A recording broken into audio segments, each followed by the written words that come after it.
This is All Sports All the Time, episode 21, the Joel Embiid episode, because he wears 21, as we all know. So, of course, we brought on a Boston fan for the Joel Embiid episode. It's perfect. We've got another Dan Patrick School of sportscaster, Sydney Dick. Thank you for joining us, Sydney. Thank you for having me. Normally, with every other guest, we've started off with just introduce yourself, tell us about like your background and everything. We're not going to do that this week. We're going to jump right in. We need to know why you think it's okay to play Christmas music as soon as November starts. Perfect. Okay, so as you guys can see, I got my Christmas lights up already in the background. I'm doing the rest of my decorating today. Here's the thing. Christmas is just such a great time of year. Okay, it's just, the vibes are good. Everyone's happy. It's Christmas time. So why would I only want that to last for 1 month when I can make it last 2? So Christmas starts on November 1st. November and December are Christmas time because I'm trying to prolong the holiday. And then Thanksgiving gets like a couple of days, you know? You can't have Thanksgiving. You can't be Christmas, pause, Thanksgiving, then back to Christmas. But why not? Because you got to respect Thanksgiving. It's disrespectful to Thanksgiving. For like 3 days. Is all it is. I think it's disrespectful to only let Christmas be 1 month long. Christmas is 1 day long, so the fact that it gets an entire month is pretty special in itself. It's a good point. Kind of greedy if you think about it. You already get 25 whole days, maybe even a few more.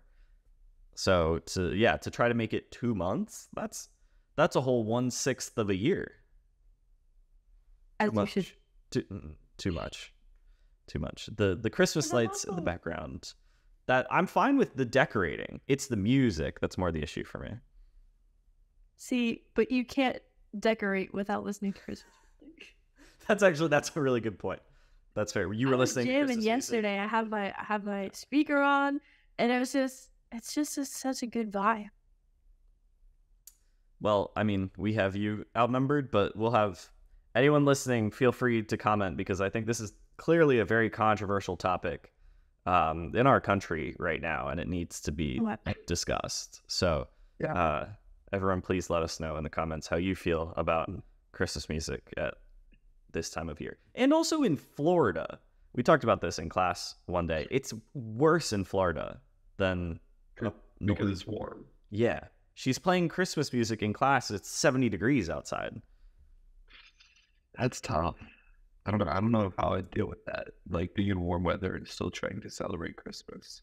It's a lot more difficult. So, like, if this was, I think that's also part of the reason Christmas is such a big deal because I'm from Maine. So it's like the snow. There's so many more activities to do. So it's just so much more of a vibe. So like when snow starts in November, then once the snow starts, it's Christmas time. That's Grove City had that, Luke. It snowed the first day of November, right? November 1st. We got like 2.5 inches of snow.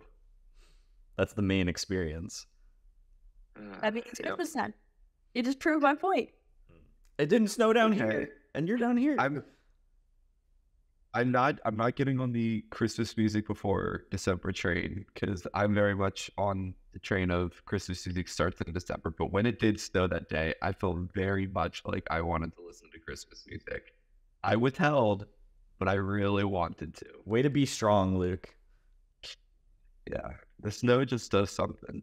Proud of you. See, that's what I mean. That's why I last for 2 months. Good. Oh man. And then a smaller issue. Real tree or fake tree? I'm from Maine, so we used to go out into my backyard and cut down a tree. Your backyard? Yeah. That's so cool. Yeah, so I had not a small living room, but like the ceilings were pretty short. So I've never had a fake tree. I've always had a real tree. So we would either the Boy Scouts used to sell Christmas trees. They would like go and cut them down and everything. So we'd either go to the Boy Scouts and buy trees from them, or we'd literally go out back, like walk through the woods and everything until we find a good tree. That is the most Maine thing ever, cutting down your own Christmas tree in your backyard. But that's awesome. That sounds like so much fun. Wow. Okay, good. That at least we've got that. We need something we can agree on. Real trees. We had a conversation. sure. I might pull the clip, Luke, if I can find it. 2 or 3 years ago, I think we had a Christmas episode of All Sorts All the Time, and Luke just blurted out, "I hate my parents." And we were like, "Luke, what?" Yep. And he was like, "They won't get a real tree." They won't. I've never had a real tree. You know, actually, it died when it got cut down. Well, technically, Nah, it died a very slow death. Well, so but- we all have dead trees in our house at Christmas time. People That's a great way always to think say about it. that you die twice. First when you. I hate my parents. First when some. I was trying to quote. They a song. Hold on. You used to get a Hold on, real hold on, tree. hold on, hold on, whoa, And whoa, I- whoa, whoa. I'm gonna spend Wait, Christmas with wait, Parker. wait. Parker was in the middle of some deep inspirational quote. I don't know what it was, how you were gonna finish that, and just in the middle of it, Luke tosses the grenade of "I hate my parents," which just you really like over. They won't get a real tree. Every single year, And- me and my brothers spend hours upon hours trying to convince my parents to get a real tree. Okay. And they will not budge. And it's one of the saddest things. Every year, I ask my parents, "Can we please get a real tree?" And I have gone, my grandparents always get a real tree, so I have gone to cut down a tree with them, which was fun. But I've never, like, personally in our house, we've never had a real tree. Just the smell alone makes all the difference. Like having a fresh pine tree in your living room, it smells so good. I'm excited to come home for Christmas break and like walk inside and have that smell hit me, because definitely don't have that here. I'm not getting a Christmas tree in Florida. So that cut down a palm tree. that's good. You put like There's- 2 little ornaments at the top. There's definitely people in Florida that do that. There must be palm tree Christmas trees. That'd be awesome. I have peppermint essential oil. I might break that out as like my Christmas smell, but that's the best I got. Yeah, it's kind of sad. You don't even have a fake tree for the apartment? We have a fake tree. Yeah, Okay. that's not the same. So No. yeah, it doesn't hit quite the same. So now that we addressed the important things, we can get to getting to know Sydney, I guess. So if you could just introduce yourself to all the listeners, where you're from, how you got to Florida, all that. All right, cool. So my name is Sydney. I'm from Maine, like we already said. I lived in Maine my whole life. I'm from a small town called Poland. I went to a small private high school. My graduating class was only 27 people. So it was pretty small. The whole high school was like 150-ish people. So it was just a very small environment to grow up in. Then I wasn't sure. I was towards the end of my senior year. I didn't know what I wanted to do for college. I knew about 50 things I wanted to do for college. I was going to become a chef or a baker. So I got into the Culinary Institute of America. I got into Embry-Riddle to become an airplane pilot. I was looking at becoming an architect, and then that's too much school. So I looked at pretty much every job available. And then one day my dad comes in and he's like, "Hey, I was just listening to the Dan Patrick Show on the radio," because he listens to it like on the way to and from work every day. And he's like, "They have this school. It's called Full Sail. You should look it up." So I looked it up and I'm like, "Oh, this sounds so cool." Like, I watched sports my whole life. And a big part of it that I thought was really cool was the writing. Like, I've always been a big writer. Like, I can get paid to just write about sports. That's so cool. So then I applied, I got in, and I'm like, well, that's the end of college applications for me. And then the rest of my family was like, no, you gotta be, because I got like good grades in high school, and the principal's list and all that stuff. So they're like, you should probably apply to like a real school. I guess so. So I applied to a whole bunch of other different schools, and I got in everywhere, and then I chose the least school that I could. And then moved down August of last year, and yeah, here we are. That's very different than the story we get from most people about coming to Full Sail. A lot of us, me included, it was like, yeah, this is either the only school I applied to or like one of 2 or 3. How did, I don't even know how to ask about the process of what was to be a pilot? what's the process of getting that? How does that work? It's not a great process. My family wasn't exactly happy with my process because I bounced around to everything. Because I've never had one thing that I've always wanted to do. I was just kind of coasting. So like even throughout high school, I had no clue what I wanted to do. Like my mom's a nurse, so I could have gone medical, and I'm like, I don't really know if that's my thing. And then there was a lot of different things that I looked into that were also just too much school. And my thought process about college was, why am I going to waste at least 4 years of my life? And not to mention the money. Like the money wasn't even a part of it. I mean, it was a part of it, but like to get a good degree that I'm not going to use, you know? So I started looking at very degree specific jobs that I could have. And then I'm like, you know what would be so cool? Being an airplane pilot. So I started looking into just pilot schools, and then I realized that's also a long time. It's several years before you're actually doing anything. Like if I started at 18, I wouldn't get my commercial license until I was, I don't remember, 24 or something like that. And it's cost the same to get a college education as it does to get my license. So I'm like, we'll think about it. So I thought about going military, and so I was gonna go in. I was either gonna like get a college degree first and then go in as an officer and get my pilot's license, my training and everything done just in the military because they pay for everything.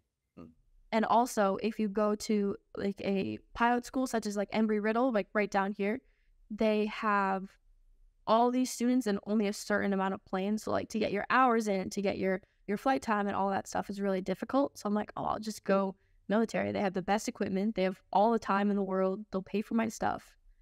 And then I narrowed it down to those two decisions, either a airplane pilot or a sports broadcast.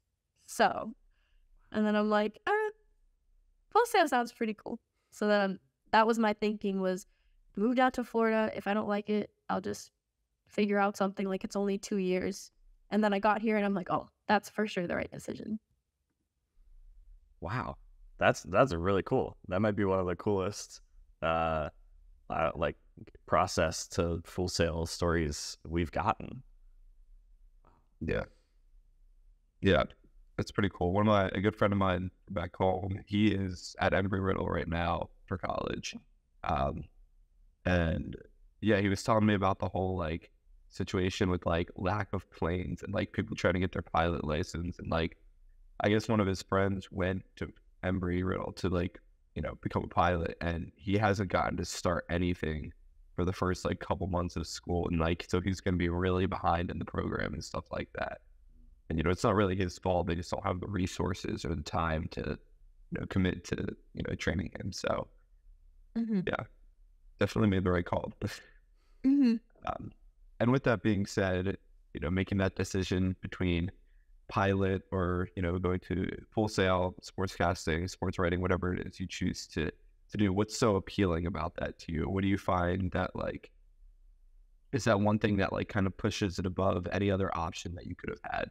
Because it sounds like you had, you know, you were juggling quite a lot and like what you want to do. What does sportscasting have that like pushes it over the edge for you? I think just the fact that it's so non-traditional was really appealing to me. And that's also what drew me to Full Sail, because I saw, you know, it's very non-traditional. The classes are different, the studio is different, the campus is different, and I'm a very hands-on learner. So I'm like, I don't want to just sit in a classroom, take tests, write papers. So I found this, and I'm like, that sounds awesome. And then, yeah, I grew up watching sports. My parents always say, they're like, oh, we'll be sitting there, and then Sydney just starts talking about the game, and then the players, and then this and that, and they're like, and my dad's like, I don't even know what she's talking about. I'm like, yeah. But it was just, I don't know. I think it was the campus that really drew me to it. And I like talking, and I like writing, and I like sports. So I'm like, oh, this is perfect. So I think all around it was such a creative outlet as well, that I'm like, this is something I can go to college for. And then obviously I'm always watching sports. Now every time I see someone, I'm like, oh, that's going to be me. That's going to be me. I like talking, I like writing, and I like sports is the best like simple summary of sportscasting. Just that's really all it is. I like doing these three things, and yeah, I like watching sports, and now I get to watch sports as part of my work. It's pretty cool. Also with watching sports, they told us this when we got to the program, but it's very real now. I can't watch sports the same way now.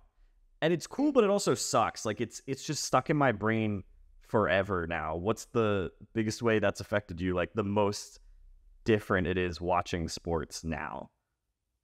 Everything. I look at the production side of everything now. It's so funny. So yesterday, my younger sister, she had her soccer state championship game. So I was watching the live stream, and the whole time I was watching, I was like judging everything, and I was like listening to the play-by-play guy, and I'm like, oh, you shouldn't have said that. I'm like, oh, you said the same word like 4 times. That's not okay. So I think the biggest part that's changed for me is knowing how you're supposed to do it, and then hearing other people, and I'm like, that's not correct. Or the way they write, I'm like, that's not broadcast writing. I'm like, Stetton would not be proud of that. Oh, and if you went back and watched your play-by-play for the high school basketball games, was that 2 years ago now? What would you think about your broadcasting there? Like, I feel like that would make a great reaction video. Yes, that it definitely would. That's a great idea. I definitely wouldn't think it's great. I think that I was very good from the jump. I made sure to have a good vocabulary. So I don't like, that's one of the biggest things in play-by-play. I did know that before coming to Full Sail. So I think that my vocab was good. But yeah, I would definitely, basically the production side of it is where I'd be the most critical of myself. Like I didn't know how to run OBS. I didn't know a lot of like, just like making it sound good. We're doing this show on OBS right now, so I feel much more confident in OBS now. So definitely was not good at that.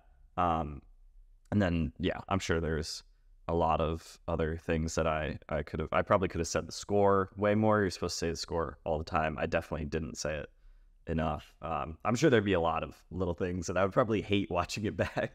But now that you suggested that, I might have to do that video because that would be pretty entertaining. But with watching sports now, it is it's unfortunate because it doesn't really make your experience better. Like Sydney was saying, it's always a negative thing because then when it's right, you're just like, yep, good, that's how it's supposed to be. It's like a pretty neutral, just like, yeah, that's right.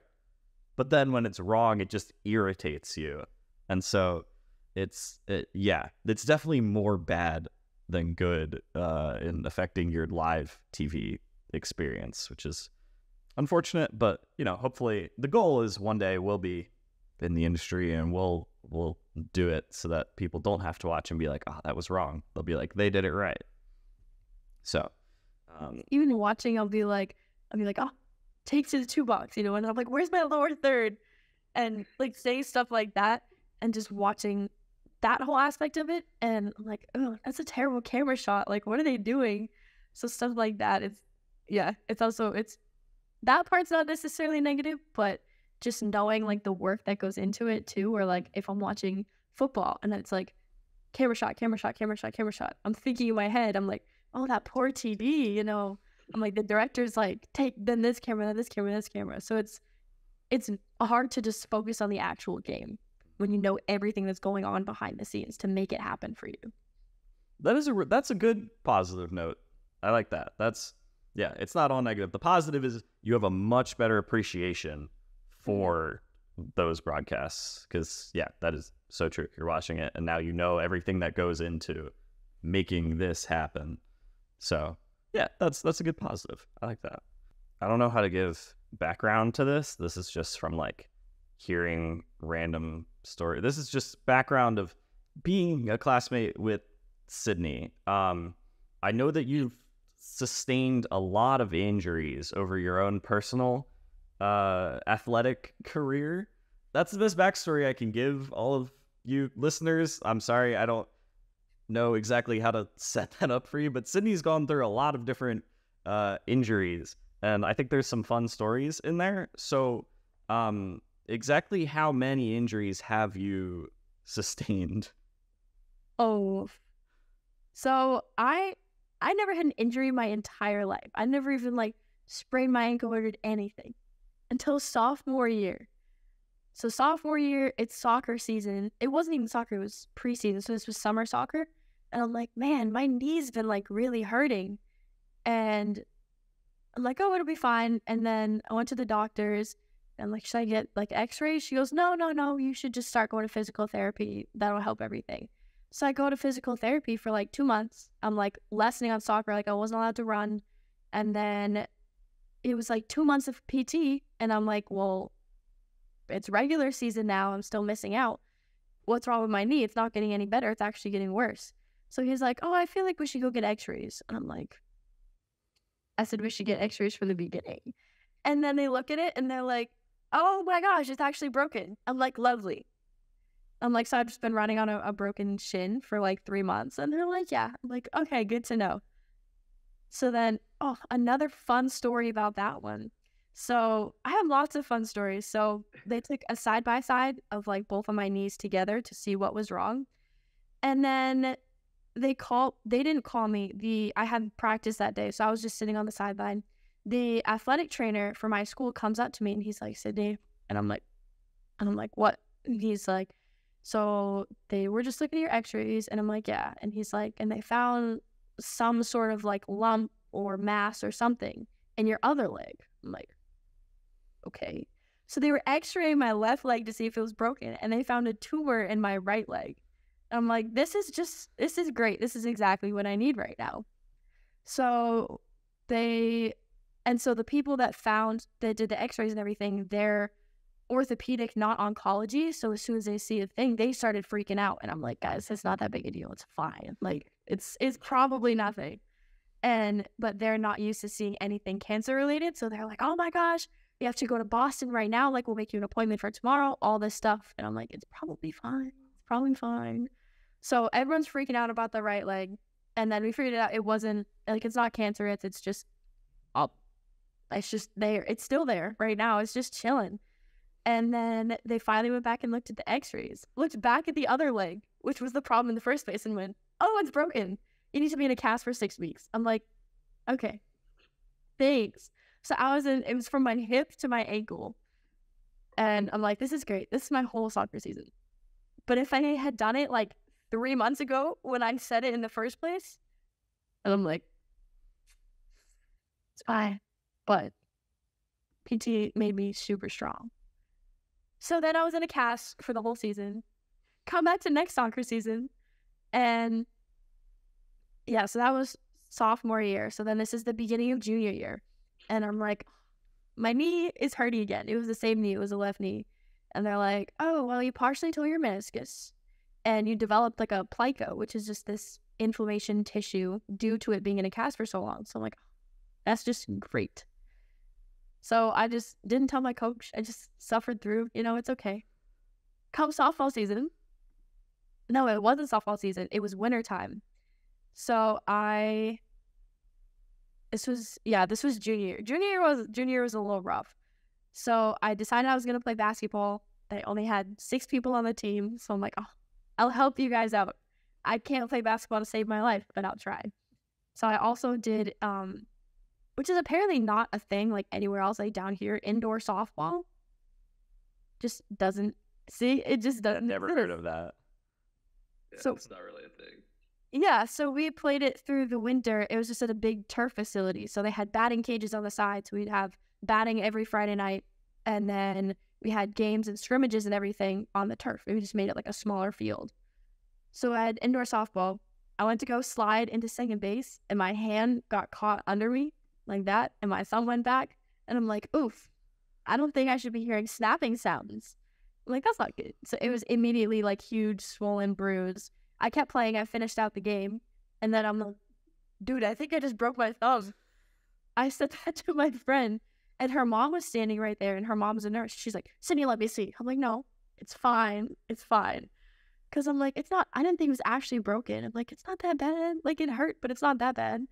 And then she looks at it, and she immediately took me over to my mom. She's like, so Sydney has something to tell you. I'm like, no, I don't.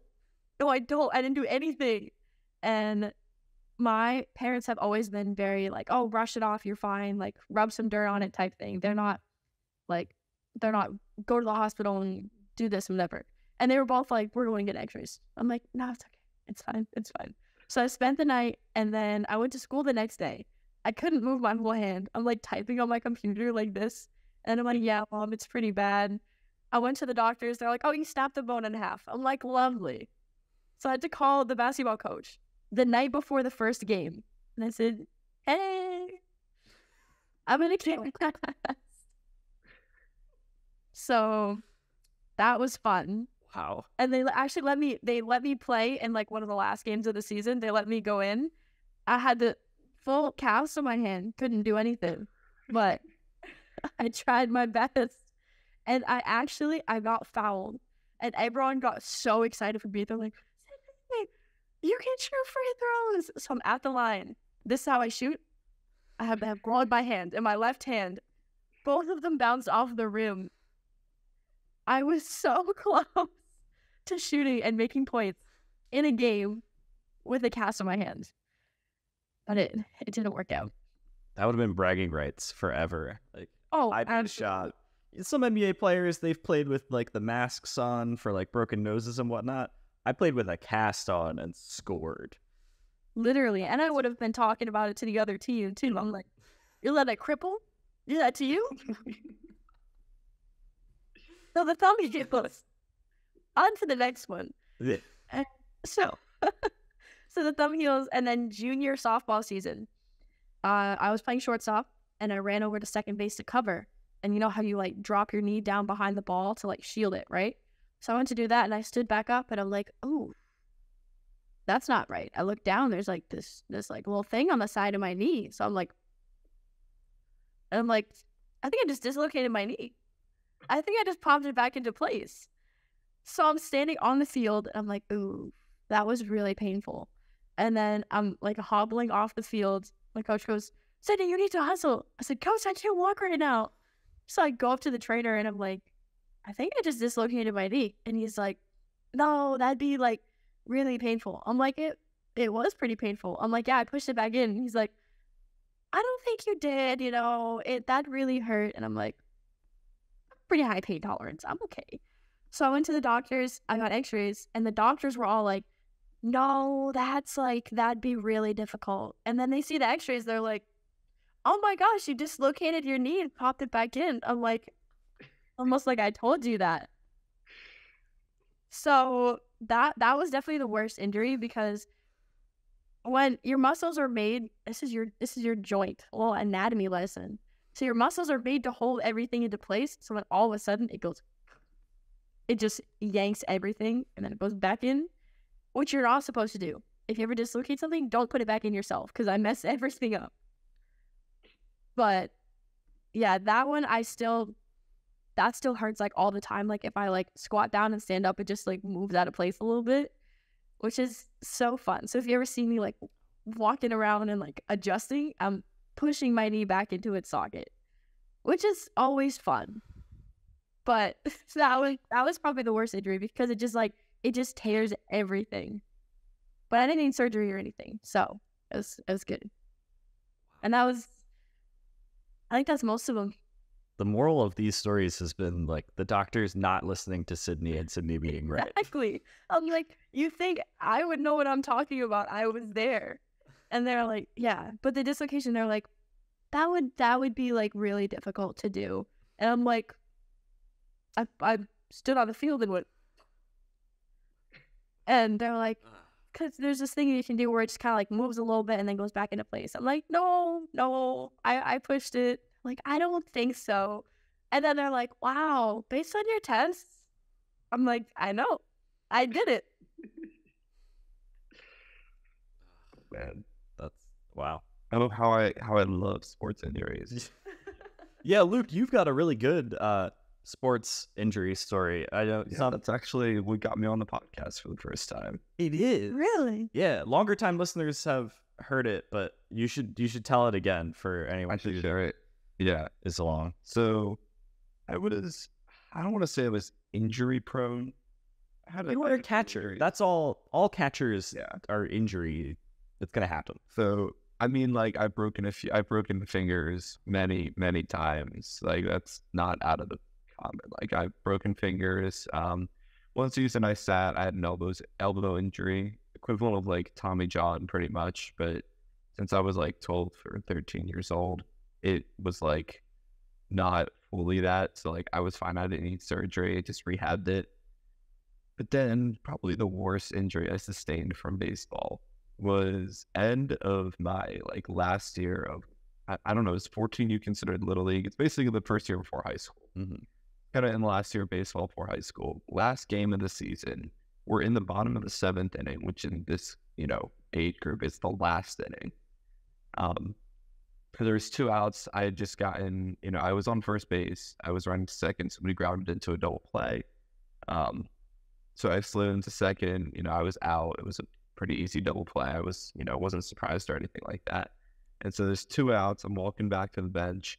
Now, we've played at this field for probably 3 or 4 seasons now. And in those 3 or 4 seasons, I've put my catcher's bag. I usually put it off back to the side because it's bigger and, I don't want to be in the way of like the bench and stuff.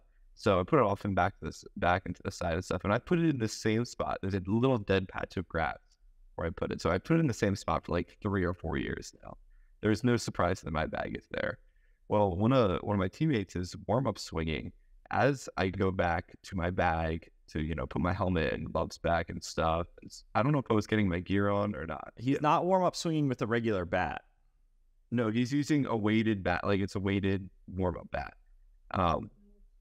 And I am standing there, and next thing I know, I'm getting clocked in the head with a bat. And there's a solid like 2.5 minute time span that I don't really remember, that I don't really have any memory of. But apparently he hits me, and he knows that he hits me right after he hits me. And so like I'm going down, he like whips around and like grabs me and like lowers me to the ground. So at this point I'm unconscious.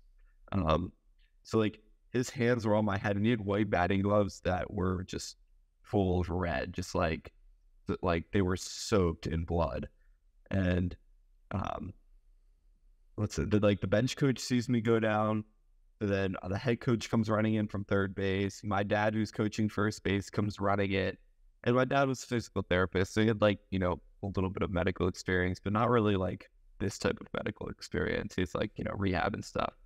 But like another one of my friends said, actually the friend that hit me, his dad was an EMT, he used to be an EMT, so he came rushing over.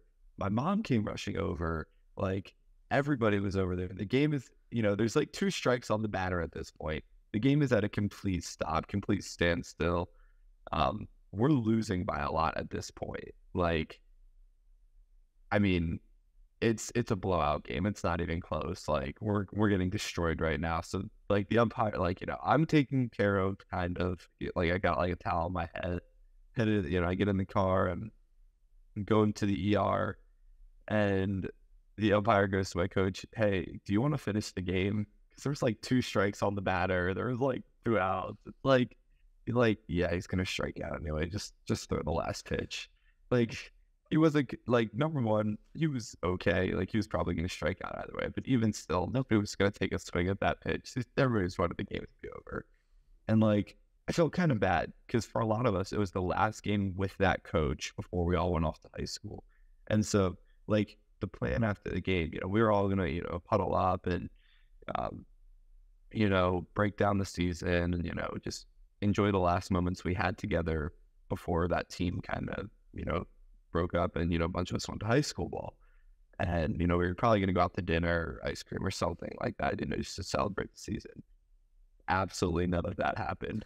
How rude, honestly. Yeah, I know. How rude of me. I messed all of that up.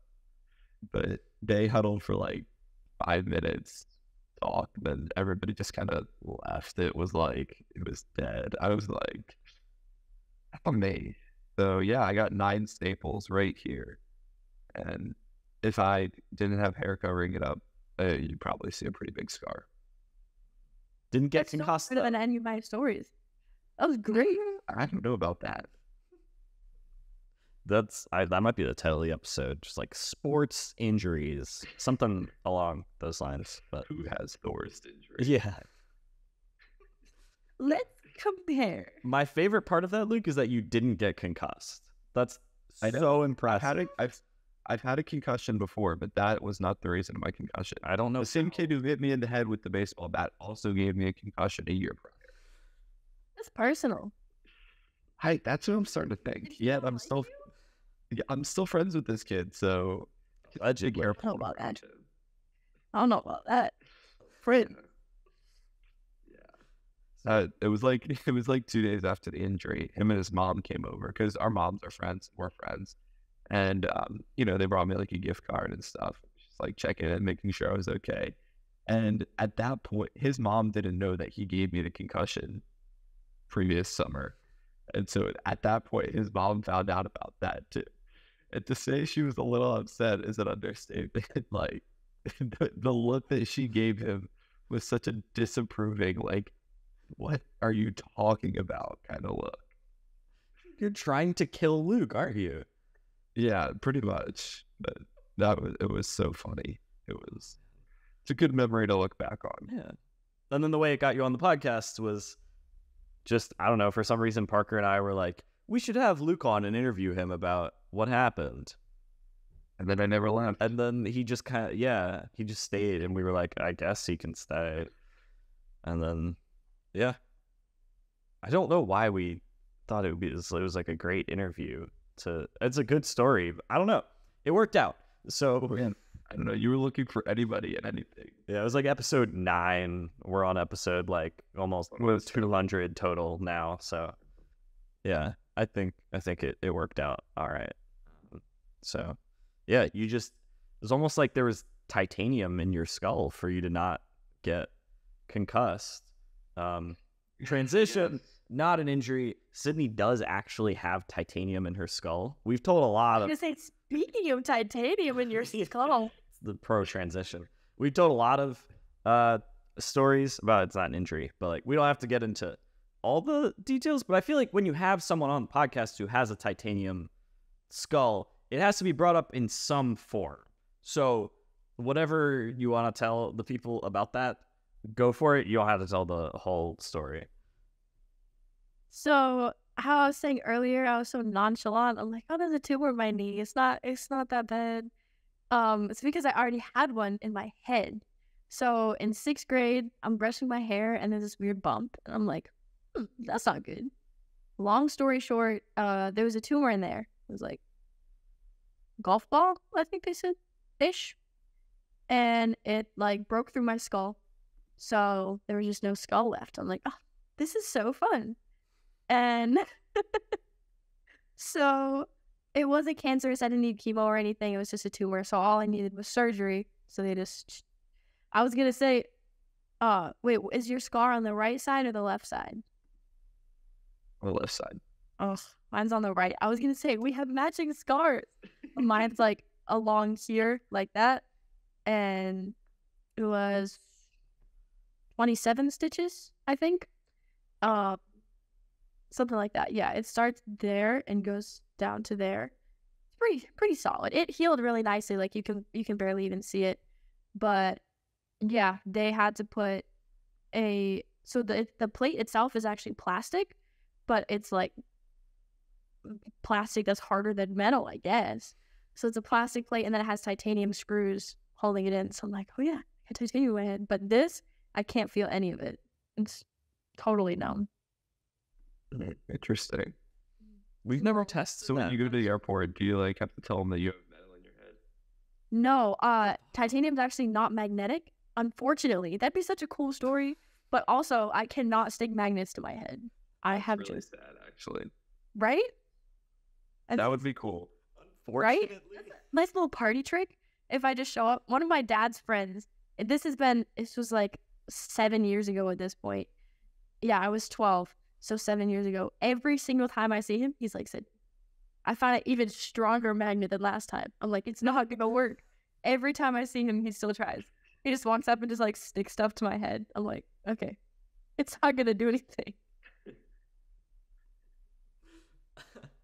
I'd never thought about the airport. That was a great question, Luke. That would be such a pain if every time, like with old people, they've got like stuff in their like knee or their like, yeah, they gotta give the heads up. If you had to do that your whole life, just like, yeah, it's in my skull. So that's good. You don't have to deal with that at airports every time because, yeah, that would suck. So she's got you beat with the 3 times more, Luke. You had 9 staples, 9 So stitches and staples are different though. So that is true. Yeah, you need less staples than you do for stitches. Yes. Yeah. Can you, like, if you touch the spot, Luke? I've never touched your skull there to test it. Oh. Can you feel anywhere on your skull? Yeah, I can feel everything.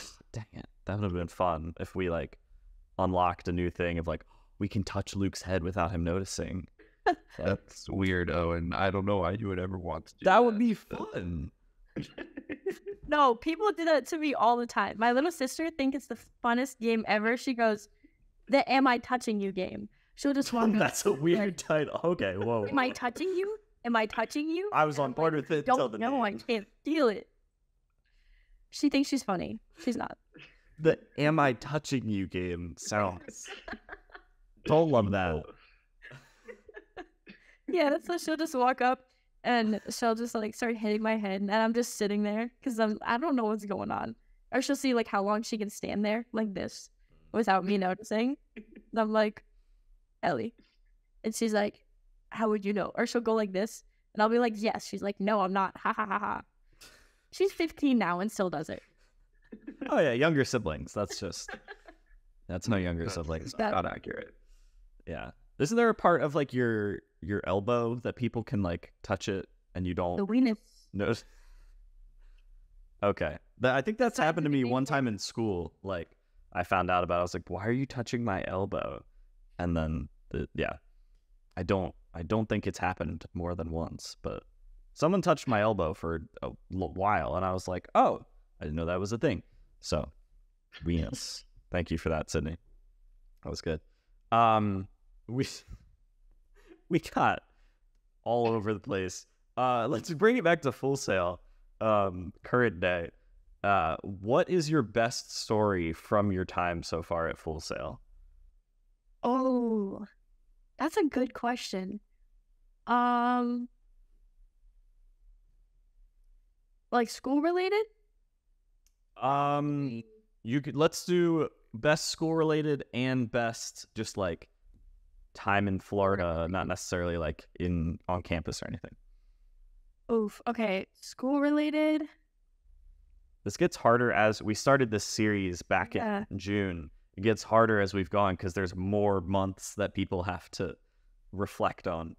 And there's, especially recently, like now we're getting so far along the program, there's so many cool opportunities. Like I liked Condren's class, putting together the package and everything. I thought that was really interesting because I also got good people. So I did a wrestling story, and I don't know anything about wrestling, but I was talking to this wrestler, and he was my person, and then I got to interview a WWE Hall of Famer in my video.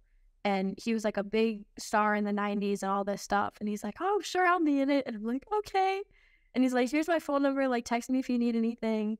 And then I guess I didn't realize the scope of like what was happening. So then I was talking to someone who grew up watching WWE and all this stuff. I'm like, oh yeah, have you heard of Devon Dudley? And they're like, yeah, why? And I'm like, oh, I was texting him earlier today. And they're like, you are what? I mean, he's gonna be in my video. They're like, so I'm like, yeah, he's really nice. They're like, you don't understand who you're talking to. I'm like, no, I don't. I don't watch wrestling. But yeah, I had a Hall of Famer just for like a random school project. And then probably that or shooting the UCF game. So I got media credentials to go onto the field for UCF. And I'm like, this is like a big, like this is D1 football school. Like this is so cool. So I got to shoot the game. I got pictures, videos, everything. And if you have like the media pass and everything, you can just do whatever you want. So we were just walking around the stadium, like, and you're literally on the field, just walking around and doing whatever. Like, you're standing with the players, all this stuff. And then we went to the post-game press conference, which was cool. So that was my first press conference. And then we went back out onto the field to film stand-ups. So I'm standing there in the empty stadium just looking around. And I'm like, I'm standing on the field right now, just filming myself talk about the game, which is really cool. Because I realized that's what I want to be doing. Because I've been doing a lot more like photography and videography recently. So I got to do that. And then I did the stand-ups, and then I did the interview. And it's all just, there's so many cool opportunities that Full Sail gives you. So it's like, I don't know, the more I do, the more I'm like, this is so cool. It's such a cool school. And then Florida related, I don't know if I have one. I'm just trying to take advantage of everything that I have in Florida. Actually, I did go to a 4-day long rock music festival, which was pretty awesome. I love casually just dropping that with people, though, because they're like, oh, we talking about music or whatever. And I'm like, oh, I go to concerts all the time. I love them.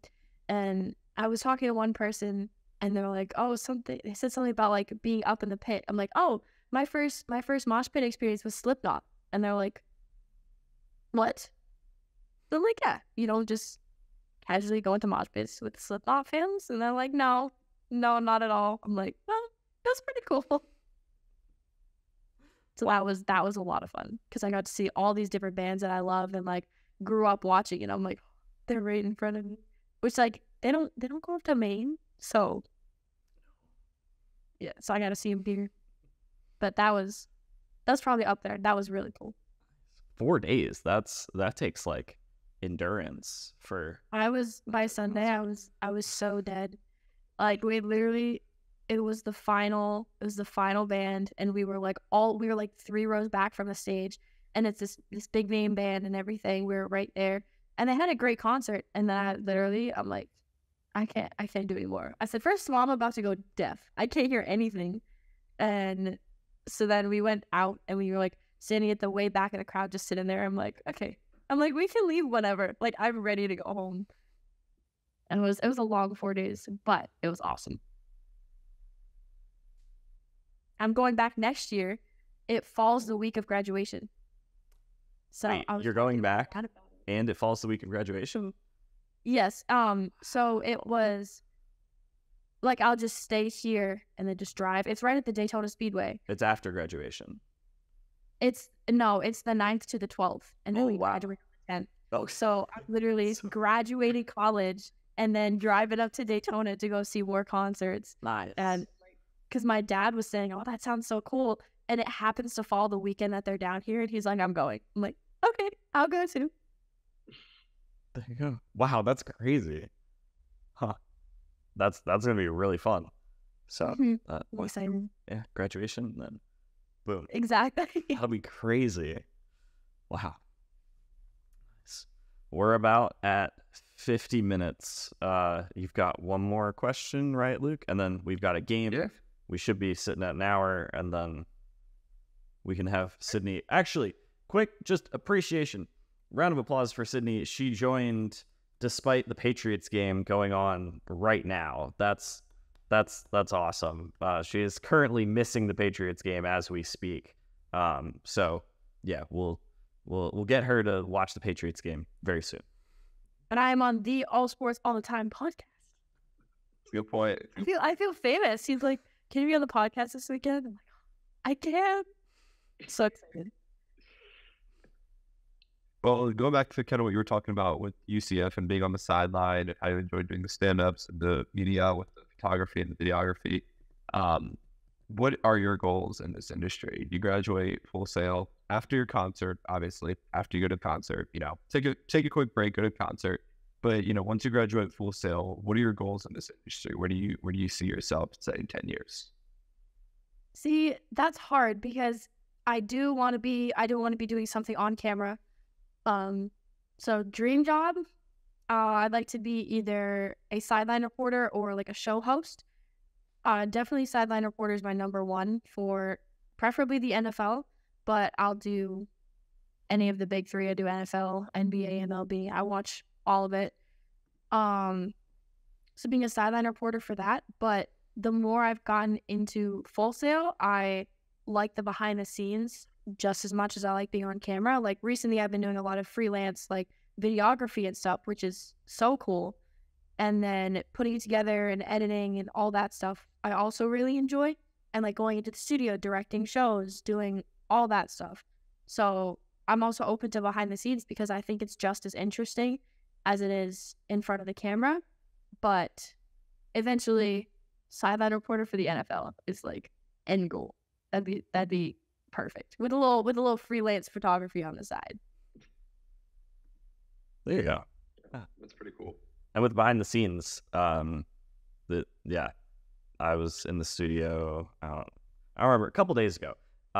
And Sydney directed the like top level show, the PMP 7, which is like the last like sportscasting class. She directed that show, so she's got like all of the studio Infinity Stones. You're welcome, Luke. Marvel. Where like that once you've done that, you're good. You can do basically everything in the studio. So you've definitely got the behind the scenes skills as well. So yeah, it'll be very exciting. I am so excited to like turn on the TV one day and be watching football. It's like, that's Sydney on this. That would be so cool with anybody from the school. So yeah, I'm really that's what I'm excited for. And especially like everyone who wasn't in our class specifically, but just everyone in the program, I'll be like, I went to school with them. I know them. That's because I think that so many people have such a good shot at making it in this industry. Like our class, everyone is talented. I think everyone has a shot at doing, and we also all like different things. So like Liam in his NASCAR, he knows everything there is to know. And he's like, he'll go far. People who want to do play-by-play, like Jake talks about, he's like, I want to be the voice of one team for years on end and all that stuff. Like, I think he can do it. I think anyone can do whatever they want to do, especially from Full Sail. Like, the skills that you learn, they literally say they're like, we're breeding the best of the best, and they are, because you're learning exactly what to do, and you're doing it hands-on. So, like, being in the studio and getting all these media credentials, all this, it's like you're physically practicing what you're going to be doing as a job in the future. So it's awesome. Yeah, and the Dan Patrick School of Sportscasting, like the hit rate on jobs is crazy successful. So yeah, it's not just saying like, oh yeah, our class is talented. Like there's precedent of the people before us, like they're getting jobs, and the program is clearly preparing people to go into the field. So yeah, it's really exciting. Let's wrap up this episode with a quick game. It's been a minute since we played this game. So it's good to bring it back. It's called Positive Spin, and we will each give a scenario for the other person to just, it's the negative headline or situation, and the other person has to then spin it in a positive way. So I've got something for Luke and for Sydney. Luke's got something for me. You want to give yours to me first, Luke, and I'll try to spin it positively? Yeah, sure. So, having a Patriots fan on the podcast, I figured it's only appropriate to ask a positive spin question based on New England because, as an Eagles fan, I don't like New England very much, but Mutual. we can stay positive, I think. So, Owen, We'll try. what do you think about the QB situation in New England? Mac Jones is not really. I feel like he's not really cutting it in New England. But what's your take on that? Are they drafting a new guy? Are they going to stick with Mac? What's going on there? Well, okay, so it's obviously a pretty negative situation. Mac Jones has not lived up to the expectations that the Patriots had for him. So the positive spin, I believe the positive spin is that at least Mac Jones hasn't Ryan Tannehill'd the Patriots. The situation with Ryan Tannehill in Miami for the first 8 years of his career, that whole 8-year period, they were like, is Ryan Tannehill good? Is Ryan Tannehill bad? We don't know. He's decent, but is he the guy? And they just kept pushing it down the road year after year. Is Ryan Tannehill the guy every preseason? So at least you pretty much know Mac Jones not the long-term answer is the way it seems right now. So with a quarterback, you either want him to be really great or really bad. A mid quarterback is the worst thing you can have, because then you're just stuck in the middle. So positive spin is Mac Jones, you're pretty sure he's not the guy. The Patriots are 2-7, so they've got a shot at a top pick in a decent quarterback draft class. So if Mac Jones was a little better, they might be 4-5 instead of 2-7, and then they wouldn't have as high of a pick, and it'd be harder to replace him. So at least they're really bad, and they can get a high pick and replace Mac Jones. Positive spin. I don't know if that was effective or not, but that's the best I got. I'll give mine to Luke first, because it's also Patriots related from a different angle.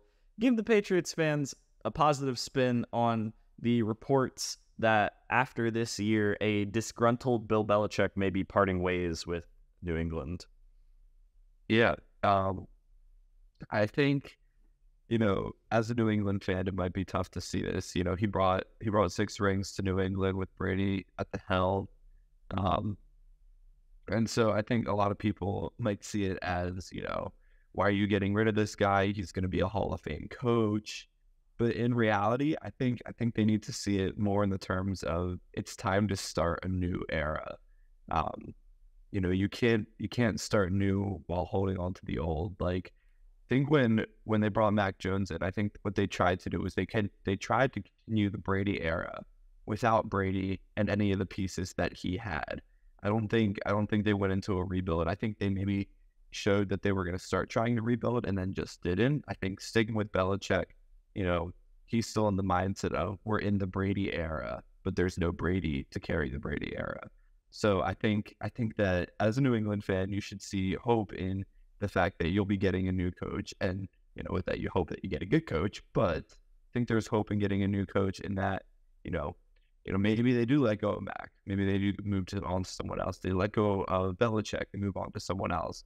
But I think that's just the start of the rebirth of a franchise, and maybe it'll take a few years to get back to the point where they're consistently winning games. Maybe they're a 1-16 team for the next 5 years, but that's not a positive spin. Hold on, it's not positive. Maybe they go 500 next year. Maybe they're not. Top tier team. Maybe they miss the playoffs next year. But I think as you see growth over the next couple of years, with Belichick out of there, I think that there is definitely hope for the franchise. And I think moving on is the right decision. I think if they tried to keep, working with him, they say if it ain't broke, don't fix it, but it's broke, so they need to fix it.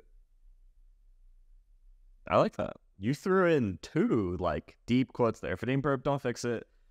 And whatever you said at the beginning was inspirational. You can't start that old while keeping the new. I don't think that's a quote. I think that was just words flowing. That was good. I liked that. Philosophical. Yeah. That was. Did you steal that from the Bible? You can't. That's in the Bible. You can't. No, you can't have new wine in old wineskins. No. I guess I didn't steal that from the Bible. No, but that works too. It works. Yeah. Yeah.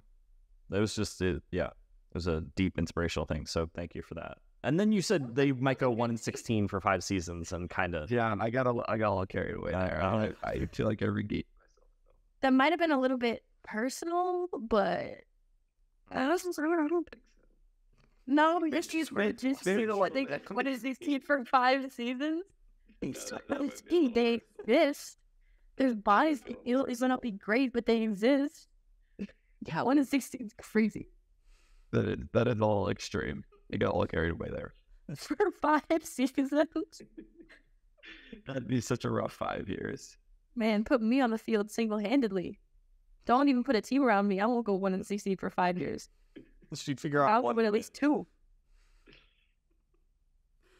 Oh man, let's give Sydney a shot at this. We both had to do Boston things, so I'll give you a Philly thing to spin positively, Sydney. Kelly Oubre got hit by a car yesterday.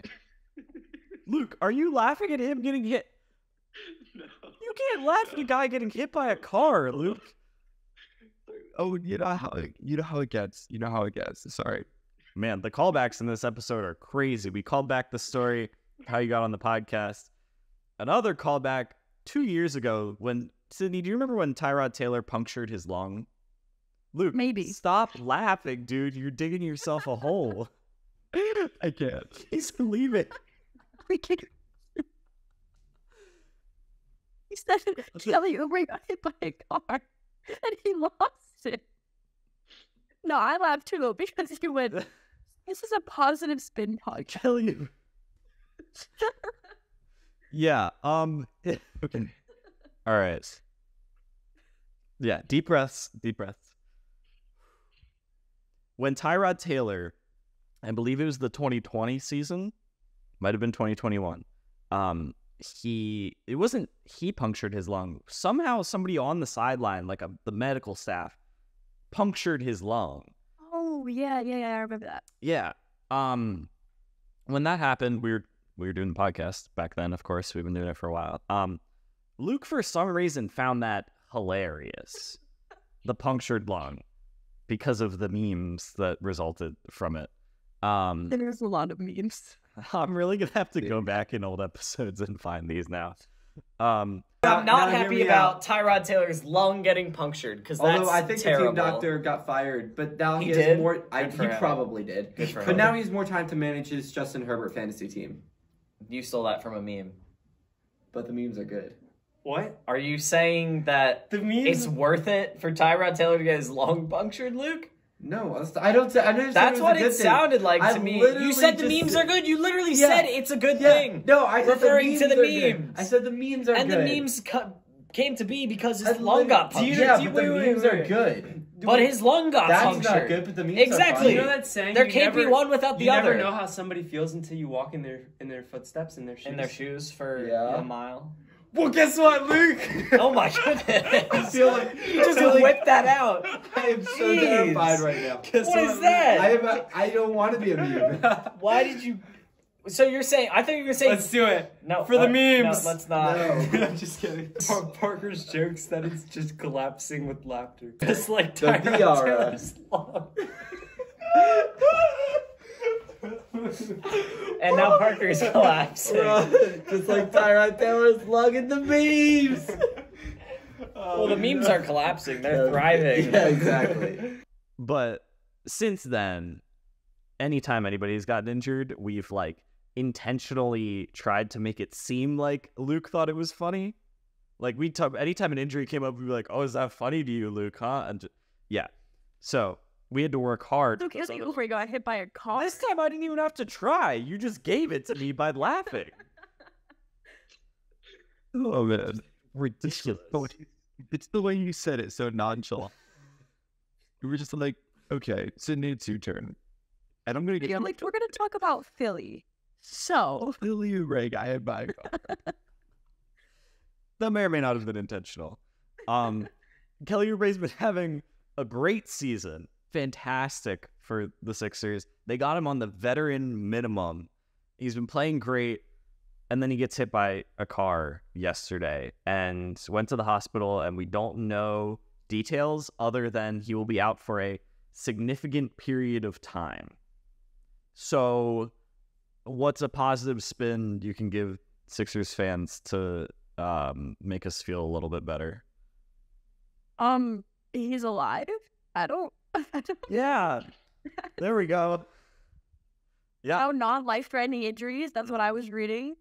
You know, the season might be looking a little different, but he's alive.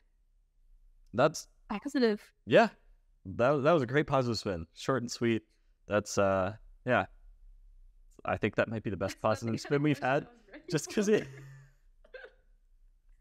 that might be the best positive spin we've had because you it's like the most serious thing. It's like, well, he's not dead, so that's good. Like, Fair. yeah, That's positive. yeah. You wouldn't have laughed if he died, right, Luke? No, Okay, absolutely good. not. That would have been terrible. Just making sure. If I knew he was dead, I would not have laughed. Okay, good. We had to But clear. he's alive, so that's fair game. Yeah, exactly. It doesn't cross the line. So Exactly. there you go. That legitimately helped. I'm like, oh yeah, technically he could have like legitimately like it could have, even if he didn't die, it could have like ended his career if he got like hit wrong. So that was a good positive spin. Like Is there a right way to get hit? he can there is. We've had Liam on the podcast. You want to talk about it, Sydney? Okay, so basically, we were in class one day. It was Mickley's class, wasn't it? Yeah, this was in January. Luke is so confused that we Oh, both went, so- there is a right way to get hit by a car. So we're in Project Portfolio 1. This was way back. Yeah, January. That's crazy. So we're all sitting in class, and then someone's like, oh, where's Liam? It was Elijah, wasn't it? Elijah was the one who told us what happened to Liam. Yes. Elijah goes, he was involved in a hit and run. And we're like, Liam rides a bike to school. We're just gonna fall. Liam doesn't even drive. So, and then he's like, no, not a hit and run. He's like, he just got hit by a car. We're like, oh, that makes it so much better. He's fine. So he was riding his bike and he was like going across a crosswalk and this lady didn't see him. And so when she hit him with her car. And I guess he like jumped up in the air to avoid being hit and this and that. So this was like the He next. jumped up while he was on a bike? Huh? He jumped up while he was on a bike? Yes. I don't know exactly what he did. Just but- kind of like, yeah, he like pushed off the pedal. And he like pushed his feet, like pulled his feet out the way. Yeah. All that. So he ended up being fine. But yeah, so it was like a couple classes later, we're all sitting in a circle, we're joking about it, you know, because he was okay. So obviously there was no actual injuries. But so if it's not serious, it's okay to joke about. Exactly. We're like, man, you should sue. And he's like, well, I can, because like, so I guess the police officer told him he like wasn't on the crosswalk. He was like right next to it, so there's nothing he can do. So all that, and so the lady, so it was like this whole big deal and everything, and we're like, man, if I got hit, I'd be like throwing myself on the ground, and I'd be like going over the hood, and I'm like, why didn't you just like land on top of her hood and be like, oh no? I'm like, milk any injury that you can. And he's like, well, no, actually, I jumped properly, and when I got hit, I did this, so I didn't actually get hurt. Or like, you got hit by a car and planned how you were getting hit? And he's like, oh yeah. So there is a proper way to get hit by a car. Interesting. Liam's like So- the survival and procedure guy of our group. I don't know what the right word is, but he's like, he just knows this like random life skill stuff. He was like a junior police officer. He like knows how to do CPR. We determined that Liam is the guy that we would want to be with if the apocalypse ever happens. And when we determined this, Liam's response was, oh yeah, I actually know the government plan that they have for the apocalypse. He like said the name of the file. We were like, see, that's why. So he also knew how to get hit by a car. Oh my. Yeah. So if the footage comes out of Kelly Oubre getting hit by the car, if there's like dash cam footage or like someone has like We're security camera footage, To judge him on how he got hit. we're bringing Liam on for a breakdown of how Kelly Oubre got hit by the car. That's awful. That is terrible. Like, Liam, what did he do right? What did he do You wrong? cannot have me there because I'm just going to be laughing. Yeah, no, you're not allowed, Luke. Even if you wanted to be there, I'm not letting you join. Sorry. Okay. I feel like you shouldn't tell him what's going down. You should just not be like, oh, we're having Liam on for like this NASCAR thing or whatever. Liam, we're having you on. To do in cars. Yes, say that. Liam, we're having you on to talk about something car related. And he's like, okay, cool, yeah, I could do that. And then So if you were in this scenario, what would you do differently when you're getting hit? Because obviously he's a pro. yeah, Yeah, Liam got hit by the car, and he was out playing basketball with us like a week later, so he could help Kelly Oubre out with that. Yeah, that. How did we? Oh yeah, the Kelly Oubre positive spin. Yeah, Kelly Oubre positive spin. He didn't die. He can still play basketball. He's just gonna be out for a little while. It's not a career-ending thing or a life-ending thing. It's a good positive spin. So yeah, I guess we'll end the episode on that note. Car crashes, people getting hit by cars. Episode 21. You're welcome, everyone, for ending it that way. Thanks for joining us today. This was so much fun. I had a great time. Thank you guys for having me on there. We didn't even talk about sports. We talked about injuries, car crashes. Yeah, that's not how it goes. That's been the thing for like 3 It's gotta be MO. It's all sports all the time, but it's kind of like a sarcastic name almost, because it is not all sports all the time at all. You're like, okay, so let's talk about Philly. You didn't even talk about Philly. You said car crash. He got hit in Philly, so That's true. That it is Philly related, but I was expecting something with like the team or like the coaches or Nick Nurse or no. car accident. So that's episode 21, everyone. Thank you for joining us. We're gonna let Sydney go watch the Patriots game as we are wrapping up the recording. They are losing 7-3, so That's not bad. That's not bad. positive spin. Only 7. We're only losing by a couple. We'll see you guys next time.